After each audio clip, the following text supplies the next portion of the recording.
gente, este semblante reflete o cansaço do fim de ano. Mas eu quero conversar com vocês porque porque a cruz mutável do solstício tá pegando, mas tá pegando bastante, muita gente. Um final de ano que tá abrindo questões super sérias, em contextos individuais, coletivos, né, de família. Família é um coletivo. Interessante, a gente esquece isso. A gente dá uma esquecida nisso.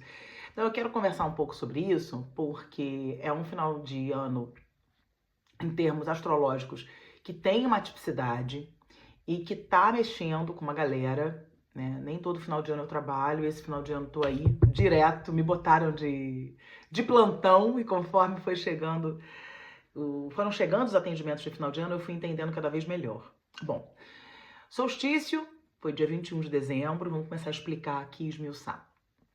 Foi dia 21 de dezembro, é quando a gente entra no verão no hemisfério sul e entra no inverno no hemisfério norte. O que aconteceu? Toda vez que acontece isso, forma um mapa astral. Mas o que aconteceu nesse mapa astral? A gente tem uma cruz.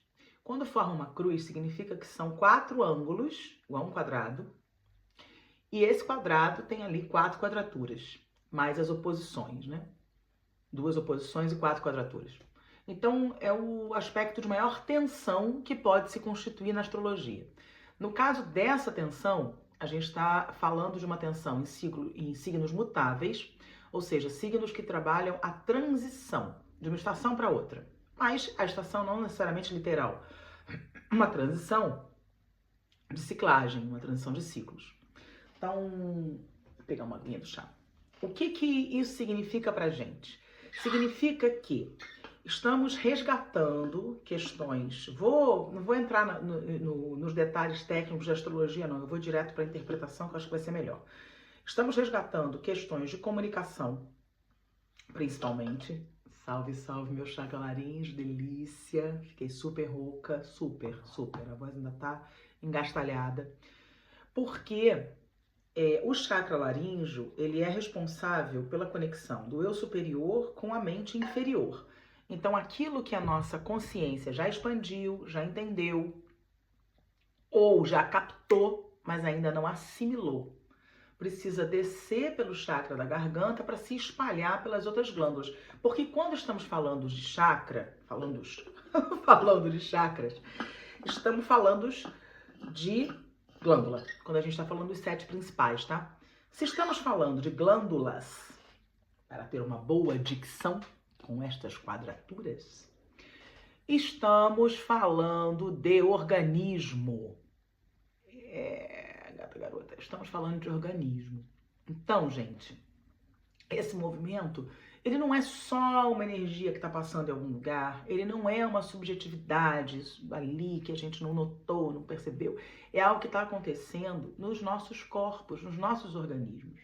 Então, um dia, dica coisinha, um dia a gente vai ter um sistema meteorológico que vai dizer assim, olha, as ondas gravitacionais de Júpiter estão mexendo na sua tireoide. Vai ser um espetáculo, Mas ainda falta pelo menos uns 1000 anos. Tomara que não. Tomara que seja só uma sensação da minha linearidade temporal muito limitada. Por quê? Tem várias brincadeiras, deboches de astrologia, Mercúrio ignorando a Fátima, Vênus achando uma bobagem na Terra, não tem? Adoro, também morro de rir. Mas talvez não seja bem isso que aconteça, né? Quando a gente está falando de posicionamento planetário, a gente está falando de localização de ondas gravitacionais. Então imagina que tem uma super onda no mar. Quando a gente põe para o mar, a gente consegue entender, né? Uma super onda no mar, igual tem lá no Aterro do Flamengo, que fizeram um desvio. Então, aquele quebra-mar, para quem conhece, ou em qualquer outra praia, o quebra-mar, ele vai diminuir o impacto da onda. Ou ele vai direcionar a onda para uma outra região. Ou ele vai diminuir, mas vai bifurcar aquela onda. O posicionamento planetário é a mesma coisa.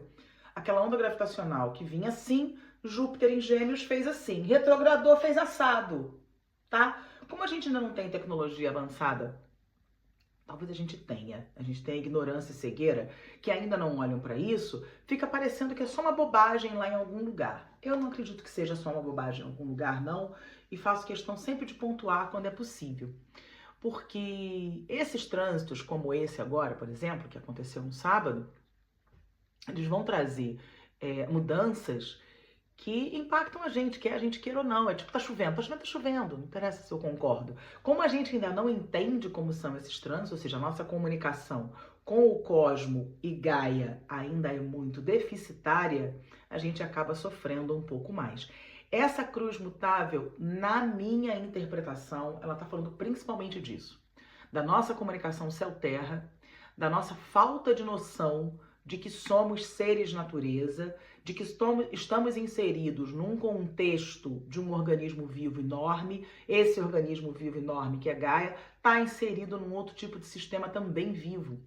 E a nossa limitação de caracterização do que é a vida, porque ainda a gente tem essa limitação, né? Tem que ter célula, tem que ter membrana, não sei o que, enfim, faz com que a gente tenha uma comunicação deficitária também, e com isso, todas as crises que estamos vivendo. Gente, é assim que eu penso. Ah, você não concorda, você não tem prova científica. Tudo bem, eu penso assim. Vou continuar pensando assim e vivendo minha vida baseada nisso, muito feliz. Meu convite para você que pensa um pouco assim, mesmo que não tanto quanto a Mari, cuida do seu chakra laríngeo. Primeira coisa. Ah, mas eu não tô sentindo dor, eu tô ótima. Cuida. Cuida, porque se você não tá sentindo dor, você tá ótima, jogo. Então aproveita, coloca ali um cristalzinho, põe um determinado para descer energia, para fluir. O que acontece? Muitas vezes é igual rio, né? Aqui não tinha um galho, a energia passou, mas as folhas travaram lá no umbigo. Aí tô com muita dor de estômago. Mas as folhas travaram lá no sacro. Pô, tive uma cólica esse mês que foi diferente, foi um pouco mais. Cuida para esse manejo desse fluxo energético, dessas ondas gravitacionais passarem melhor pelo seu corpo. Beijo, bom fim de ano pra gente. Eu ainda volto aqui, provavelmente, antes do Réveillon, hein? Beijo.